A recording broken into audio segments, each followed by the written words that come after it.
This review of Super Mario 3D All-Stars will be available until March 31st, 2021. But this review actually will be available after that date. There is no delicious FOMO milk to squeeze out of this udder, and therefore I shall not autoerotic asphyxiate the online economy to siphon your clicks. It occurs to me writing this that you will likely need to play the video back to understand what the heck I just said, but consider it a metaphor for Nintendo's internal development process, as both are indecipherable. I'm 2 months late to tell you why you should or should not purchase a $60 chunk of your childhood instead of pirating it like everyone else. But firstly, that does not invalidate my opinions on the game, and secondly, no one else can serve it up in the word salad I offer combined with the soothing voice of discount Liam Neeson, so I reckon many of you will stick around anyway. Is it worth panic paying to replay your childhood in HD? How well has your childhood aged? I would like to begin by saying I still think all 3 games in this package are generally good, and I enjoyed replaying all of them. I will follow by pointing out that when I was a child I also thought crayons were delicious, so I was perchance not the best arbiter of anything. Super Mario 3D All-Stars is a 720p testament to how much farther games have come. While I acknowledge, respect, and even admire gazing upon the gaming industry's forefathers in crisp graphics, I have to admit that while playing, my mind occasionally wandered to what else I could be doing with my time that might be more productive, like improving my knowledge of the Polish language, or counting the dots in my ceiling. Let's begin our recollection of the past with Super Mario 64. I'll throw in what must be by now an obligatory disclaimer, so we can move on to something you possibly haven't heard before. Super Mario 64 was a legendary pioneer in the field of 3D platformers, laying the groundwork for so many games to come, and was truly worth all the praise it received at launch, and it has aged like Iggy Pop's torso. Maybe they didn't phrase it as colorfully, but it's the same sentiment. I'm also going to assume you've been on the internet at least once and therefore know at least somewhat how the game plays, so I'll not waste your time by telling you what the game is about. Every stage was a playground to test the Nintendo 64's capabilities, and Mario controlled better than almost any other character in a 3D platformer at the time. Mario's goal, the power stars needed to unlock doors in Peach's castle to reach his arch-nemesis, a lovesick turtle punk, were strategically sprinkled throughout the level to showcase everything Nintendo could do that Sega couldn't. This log rolls when you stand more on one side than the other. This slope affects Mario's momentum when he runs on it. This cameraman was hired off of Craigslist and is possibly a communist spy sent to undermine your operation. We have truly been spoiled in the modern era of gaming. Video games in this day and age are certainly not without their drawbacks. The stories can try too hard, the microtransactions are scummy, and EA somehow still exists. It is comforting to know, however, that in the nearly 40 years the gaming industry has existed, yes, that long, developers have finally understood how to work a camera in a video game. I understand and appreciate that it took 4 long decades of developer trial and error to get where we are now, so I should probably forgive Super Mario 64 retroactively for many of its sins. When you slap a $60 price tag on it and insinuate I would be a fool not to buy it before March 31st, though, I do have to question if it's worth the expense. This really is the meat and potatoes of the question surrounding 3D All-Stars. Is it right for Nintendo to startle people into giving them their money before it's too late, especially when what they're offering is effectively the same thing it was 24 years ago, just in a slightly brighter room? They seem to be trying the same marketing trick with this package of games that they did with their amiibos, which is to make them seem like must-have items and then completely choke the public's access to them for profit. The amiibos themselves felt like some sort of ironic punishment from perhaps the second or third circle of hell, so it's disconcerting to see Nintendo continue down the path of corporate bull-crappery in the name of a nostalgia fix. Because really, Nintendo had the opportunity to do so much more with 3D All-Stars to justify it as a must-have item, but much like the amiibos, it basically only fills 2 purposes. It's a collector's item for the few who care, and it's a perfect segue into a land so rife with scalping that I have to wonder if I'm watching The Last of the Mohicans starring Mario. They could have fixed the camera, which is so magically awful it almost feels like an intentional choice from a disgruntled developer who didn't get his raise. They could have alleviated some of the frustrations with Rainbow Ride and Tick-Tock Clock, like sitting on a magic carpet and waiting 18 Super Mario years to finally reach your destination so you can play the game again. For any of the games, they could have added developer interviews, or cheat codes, or concept art, or challenge modes. Instead, I can read the text slightly more clearly now and play while on the toilet, but that's it. Obviously, I was suckered into buying 3D All-Stars or I wouldn't be here ranting about it. I have to reiterate that as much of a Denethor son of Ecthelion as I'm being right now and will continue to be, I still like the games themselves. Throughout the years, they all remain solid and generally fun, even if some of them have aged like skim milk. I make fun of them to produce giggles, but it's not like I'm that upset with them. I'm just broaching a subject none of us like to acknowledge as adults, which is that we can't usually go back to our childhoods, and we need to make peace with that. In the spirit of honesty, I was expecting to throw myself into the games of my childhood grinning ear to ear and possibly achieving the kind of catharsis you find in a Hallmark movie where the alcoholic protagonist cures his depression forever.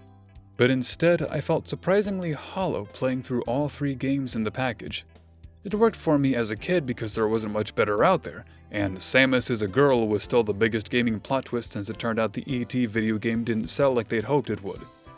However, I'm finding that the older I get, the more I resemble Ebenezer Scrooge, and the less patient I am with the camera channeling the spirit of Councilman Jam from Parks and Recreation. I was surprised by how incredibly plain Super Mario 64 now feels. The game is largely comprised of wandering in a line until you run into a star, then doing it again 119 more times until a dinosaur shows up on your roof and gives you the secret to eternal life. In Bob-omb Battlefield, you're following a path to the top of a mountain until you fight a boss that even my 6-year-old idiot self thought was too easy. In the whole mission, jumping is optional. In a 3D platformer, jumping is optional. In the second mission, you do the same thing, but with a forgiving time limit and minus the boss. This is the beginning of the game in an era where 3D platformers that are actually physically playable were still rare, so all of this is forgivable. But then in Lethal Lava Land, you're following a path to the top of another mountain, the only real difference being that this one's on fire, and the drunk cameraman is showing you a glimpse into your future where your depth perception isn't all it's cracked up to be. In Tiny Huge Island, more than halfway through the game, you're climbing to the top of a mountain and then fighting a boss that's defeated by jumping on it 3 times as it slowly wanders around and forgets to be threatening. In Rainbow Ride, near the end of the game, you're sitting on a floating rug and waiting to get to the end of the rug's path so you can actually play again. It's not that every mission is like this, but as an adult I was surprised by the repetition at least. So much of the game is just following a path, fighting what feels like a placeholder boss until the actual challenge is coded into the game, being forced out of the level, and then hopping back in to do it in a slightly different geographic location. This creates an interesting dichotomy. If you're like me, and you remember even a little about how to do the few more complex missions, all surprise and challenge is lost, and the game effectively becomes a hallway you occasionally jump in. If this is your first time playing, you'll notice very quickly how the game resembles the villain at the end of The Last Crusade after he drinks from the wrong cup. So aside from affording it the same respect you might give a museum piece, it would lose much of its luster. The truth is, if I need a Super Mario 64 fix, I'm better off watching a speedrun on YouTube and saving my money for Age of Calamity. It's a bit painful to admit, but the first third of this package isn't enticing anymore. I respect what it's done for the industry and how I thought it was so magical when I was still eating crayons, but I don't eat Gerber mashed potatoes as an adult, and likewise I found this isn't a part of my childhood that's as appealing anymore. There are, however, 2 games left in this compilation, and although 64 was one of the first video games I ever fell in love with as a kid, my fondest memories between the 3 games go to Sunshine. Deep down, Sunshine is the real reason I bought 3D All-Stars. It's never been re-released, and it's harder to pirate, so I justified my purchase by telling myself I just spent $60 on a higher resolution version of one of my favorite GameCube games. And then I discovered I had the same reaction to it as I did to Super Mario 64, and now I'm on a mission to create a black hole in the center of the planet because I've been turned into a bad Hollywood villain with a stupid Freudian excuse. Granted, I still like Sunshine more than 64 and Galaxy. Of the 3, Sunshine was obviously the one that needed more time in the oven, but its ideas were so much cooler and more experimental than the other 2 that it couldn't help but draw in my weird, twisted mind as a kid. Sure, Mario will occasionally clip through a house and enter an endless void where nothing exists, including hope, but he can also blast through the pretty water physics with a super hose, so who cares? And he may die of Death Note when he fails to beat the race time of a man who's probably coming up next on To Catch a Predator, but he can also ride a giant bird made of sand, so all other arguments are irrelevant. Galaxy may have gravity shenanigans, and 64 may exist, but Sunshine is just so different that it has no choice but to leave a nest of memories, right? Well, it turns out Sunshine is also more of a hallway than I thought. The levels are definitely more interesting than in 64, and Mario's got more moves than Jagger, but the missions are still so straightforward that it's hard to be surprised and titillated by them like I used to be. This isn't like Odyssey would turn out to be, where you're dropped in a giant sandbox and given 1,000 things to collect and investigate. It's still mostly just one mission after another. But unlike 64, you can't even choose the order of them except for the first one or two, so you're forced into painting by the numbers until a shine sprite appears. There are some standout missions that are genius, considering the game's simplistic predecessor. Fighting a giant, shadowy manta ray wraith that splits into smaller copies will never not be awesome. I have the fondest memories of exploring an amusement park and turning it upside down for red coins. Channeling my inner Nicolas Cage from National Treasure to annoy everyone in a luxury resort was a refreshing change of pace. And then we get to everything else. And at best it's chasing Shadow Mario 7 times in a row, none of which is fun or makes sense from a story context. And at worst you realize you're not really fighting Bowser or a giant Shadow Manta. You're fighting the game itself. Sunshine plays like a game that started with the most inspiring brainstorming session in gaming history, then ran out of time to be completed. It's a gallant dish with a mouth-watering recipe. But the guests arrived at the dinner party too early, and it had to be taken out of the oven before it had time to brown. I can clearly see what most of these missions were going for, but in the name of driving up GameCube sales, the developers just didn't have time to make sure they actually worked properly. So many missions feel uncomfortably like first drafts. In one mission, you're fighting King Boo by operating a 100% luck-based roulette, and during my 3D All-Stars playthrough, it took me about 20 minutes to beat him in a battle that should have taken 2. To reach an obstacle course in another mission, you have to spray flipping tiles on a wall with water to have them all facing the same way. But because you are not controlling a SEAL Team 6 sniper, but a disgruntled Italian plumber with a retrofitted hose, more often than not you'll wind up hitting 6 tiles at once, turning something precise into an angry guessing game. In still another mission, you have to pass an obstacle course by getting Chuckster Piantas to throw you to the next part, only they don't always throw you in a straight line, so half the time you'll just ride into the abyss like Major Kong riding the nuke in Dr. Strangelove. This is to say nothing of the boats that defy physics, or the giant pachinko machine that defies physics, or the muddy river ride that defies the hope that there's some good in the world and it's worth fighting for, all of which trigger flashbacks for Sunshine players like myself, or if your name is Aaron Hansen. It would also be practically sinful of me to talk about Sunshine without also referencing the infamous blue coins. Since the game was kicked out of the back of a plane without a parachute, the developers didn't have time to create 120 actual honest-to-goodness shine sprites, so they made you buy 24 of them by finding blue coins scattered throughout the levels. This wouldn't be so bad, if not for the fact that they're effectively 20% of the game and there's also no guide to tell you where they are or which missions they're in. 100% completion of Sunshine is accomplished mainly by running down hallways, fighting the laws of physics, and turning over every grain of sand looking for metal. Once I realized this, I promptly told my childhood, "No thanks, I have more important things to do, like literally anything else," and moved on to Galaxy. It's a crying shame about Sunshine, because I'd shoot someone in the head to get a remake or a sequel. 3D All-Stars had a shot to iron out the kinks and actually finish baking the cake, but they passed it up for, at best, nostalgia. I think we know what the motivator probably was. So 64 is too old and Sunshine is too unfinished. Nostalgia is cruel, so players who enjoyed the games back in the good old days are stuck with games that don't feel new and exciting anymore, and new players can be left wondering if the camera getting stuck behind the wall is supposed to be a feature. 67% of Nintendo's FOMO child is going to have a hard time appealing to either audience. But that brings us to Super Mario Galaxy, the first time a 3D Mario platformer actually felt complete. In the 12 years since 64, Nintendo learned what really worked in their games, and it showed in Galaxy. There was no sitting on flying rugs waiting for the rest of the game to happen, no pachinko machines in space, and no clipping through a building and winding up trapped in a limbo-like alternate dimension. The game clearly was given all the time it needed to use Nintendo's more than 2 decades of expertise. Even today, it feels both young and finished. I'm not going to rant so much about Galaxy, because the truth is it didn't let me down the way the previous 2 games did. Perhaps that was because I'd realized by then my inner child no longer exists, at least not in the way I was thinking, so I took it all in stride. It's definitely accessible enough to be played by children, but it's also got enough spice, variety, and even challenge to appeal to older gamers. Its missions are also a lot more diverse, and even some of its more classic concepts like racing NPCs just feel better thought out. Instead of racing a turtle, of all things, up a nature trail, you're using gravity to sail across an obstacle course to beat a ghost. Even when Mario is T-posing while hurtling through the cosmos, you're still watching a spectacle, enjoying the orchestrated soundtrack, and pointing at the screen to gather star bits. The whole game just feels a lot more involved.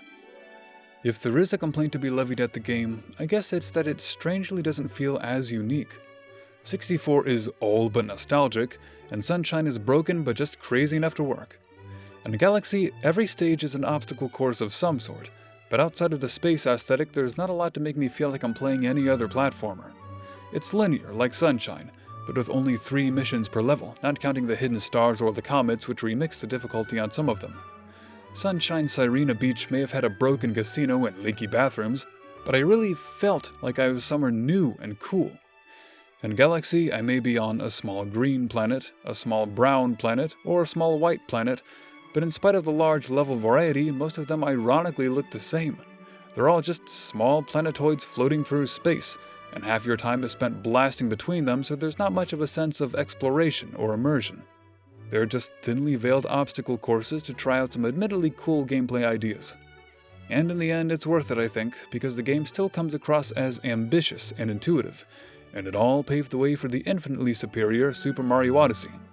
Odyssey, however, is not part of 3D All-Stars. And that brings us right back to the beginning. Is a $60 retread through 3 games, 2 of which aren't magical to me anymore, really worth the expense? Is it right for Nintendo to play on both nostalgia and the fear of missing out in order to generate a quick profit? And furthermore, will we ever fall for something like this again? The reality is, I don't think it's worth the expense. Other compilations launch for far cheaper, add so much more value, and don't bamf out of existence after a certain date. With Nintendo also doing a limited run on their very first officially translated version of their first Fire Emblem game, it's looking like a theme is emerging.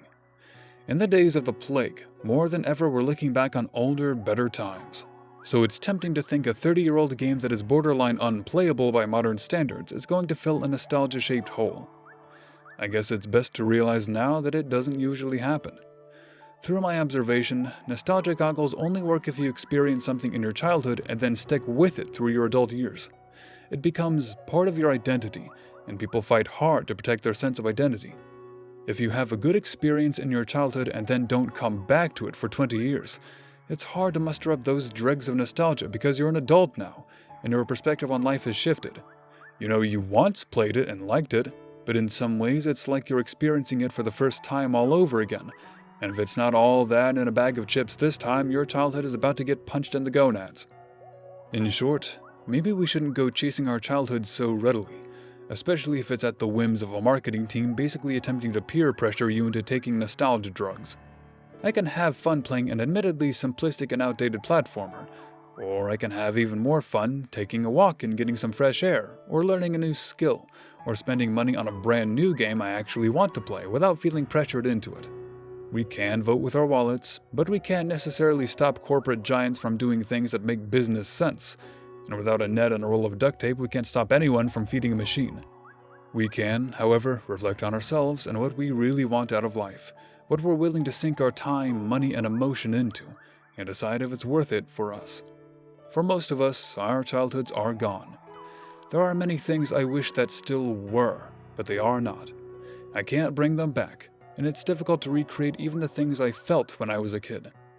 On the other hand, I'm free to choose my direction in life, which I couldn't do when I was 6 and licking the powder off clumps of Play-Doh.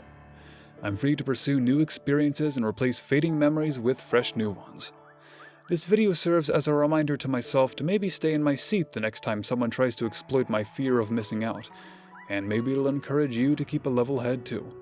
There are plenty of worthwhile things in life that aren't driven by knee-jerk reactions and limited runs.